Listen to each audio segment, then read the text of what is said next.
This video explains the topic transportation in plants, and in that we have to study types of transports. From chapter number 6, life processes, class 10th, biology. Then we see that there are two types of transport that take place inside the plant. One is passive transport and another one is active transport. So the difference between them firstly is one does not require energy, that is passive transport does not require any energy, whereas active transport require energy for transfer of materials here. And energy is taken from ATP molecule, adenosine triphosphate, as we know that adenosine triphosphate is considered as the energy currency of the cell. So let's see what something about the passive transport. Passive transport does not require energy. This point we have discussed already. इसको energy की ज़रूरत नहीं पड़ती है. Then second is passive transport can be explained by diffusion. कि जो passive transport है हम उसे diffusion की help से समझ सकते हैं. So what is diffusion? Diffusion is the movement of molecule in a random manner, that is from a region of higher concentration to a region of lower concentration.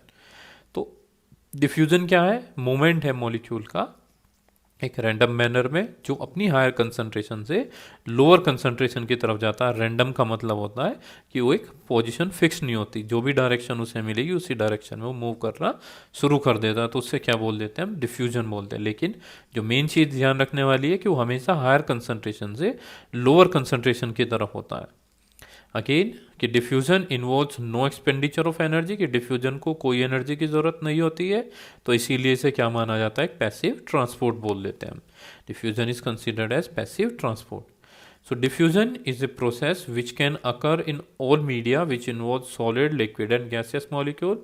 So diffusion सभी media में हो सकता है, चाहे वो solid हो, चाहे वो लिक्विड हो, चाहे गैसियस मॉलिक्यूल हो, सभी के सभी क्या कर सकते हैं? उसमें डिफ्यूज कर सकते हैं.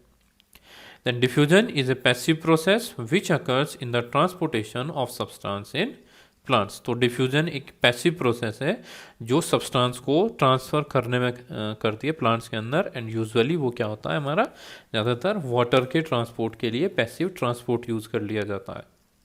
Then comes the active transport. कि active transports involves the movement of ions against concentration gradient through membrane. तो यहाँ पे एक ग्रेडियंट बोलना, कंसंट्रेशन ग्रेडियंट का मतलब होता है कि एक तरफ कंसंट्रेशन सबसे ज़्यादा होगी, एक तरफ कंसंट्रेशन कम होती है, और उनके बीच में अगर हम कंसंट्रेशन चेक करते हैं तो इंक्रीजिंग ऑर्डर में होगी या डिक्रीजिंग ऑर्डर में होती है. तो यहाँ पे जो एक्टिव ट्रांसपोर्ट है उसमें जो मूवमेंट होगा वो आयंस का अगेंस्ट कंसंट्रेशन ग्रेडियंट होता है थ्रू मेम्ब्रेन के थ्रू. तो अब आयन क्या होंगे? यानी अपनी लो कंसंट्रेशन से हायर कंसंट्रेशन की तरफ जाएंगे, तभी वो अगेंस्ट द कंसंट्रेशन ग्रेडियंट माना जाता है. वरना यूजुअली क्या होता है? वो हायर कंसंट्रेशन से लोअर कंसंट्रेशन की तरफ जाते हैं.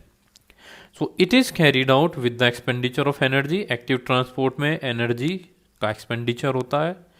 Active transport requires carriers for transport across the cell membrane.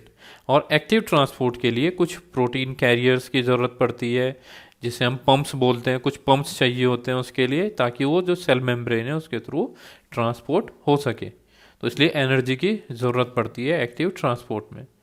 Then active transport is involve in translocation of mineral in the plant body and accumulation in the plant cell. तो active transport किस में involve होता है? कि जो भी mineral है वो ट्रांसलोकेट हो रहे हैं प्लांट बॉडी में, और कहाँ पे इकट्ठे होते चले जाते हैं? वो प्लांट सेल के अंदर. The example given here is glucose molecule in the leaves are transferred to the phloem tissue using energy from ATP. तो जो ग्लूकोज मोलिक्यूल जो लीव्स में बन रहे थे फोटोसिंथेसिस के थ्रू, वो फ्लोएम टिश्यू में भेजे जाते हैं. किसके ट्रांसफर, किसकी यूटिलाइजेशन करके? एक एटीपी मॉलिक्यूल यूटिलाइज किया जाता है और उसकी हेल्प से ग्लूकोज मॉलिक्यूल को फ्लोएम टिश्यू में भेजा जाता है, और फ्लोएम टिश्यू फिर उसे ट्रांसपोर्ट कर देता है from one part to another part of the body, और the part of the body of plant where it is required. So there are two type of transportation system, passive and active transportation system in the plants.